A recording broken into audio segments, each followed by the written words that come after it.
General Motors safety crisis continues to grow. The automaker announced today it's recalling at least 7.6 million more vehicles dating back to 1997 to fix faulty ignition switches. And that news comes the same day that the man in charge of compensating GM victims outlined his plans. 3 on Your Side consumer reporter Jim Donovan has more.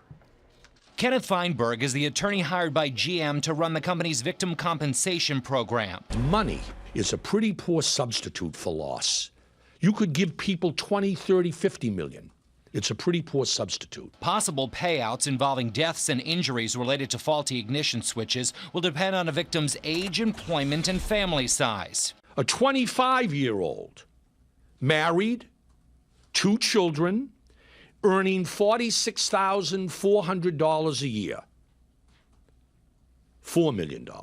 Only those injured or killed because of faulty switches are eligible, and the claim must prove that the switch caused the crash in a car where the airbag did not deploy. Laura Christian and other victims' families attended the news conference. It was quite, frankly, really difficult to hear, like Amber being reduced to a dollar amount. GM CEO Mary Barra addressed the families in a statement saying, "We are taking responsibility for what has happened by treating them with compassion, decency, and fairness. There is no cap on the amount of money GM will spend involving the faulty ignition switch settlements. Victims will not be able to sue GM once a claim is settled. Claims can be filed beginning August 1st, and Feinberg, not GM, will decide how much each victim will be compensated."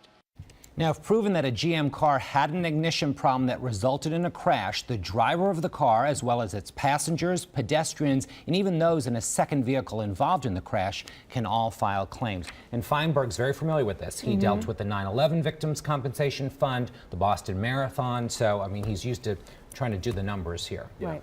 Tough job to have, Exactly. but it's very important for those More people. information on our website. Okay, Jim, thank you very much.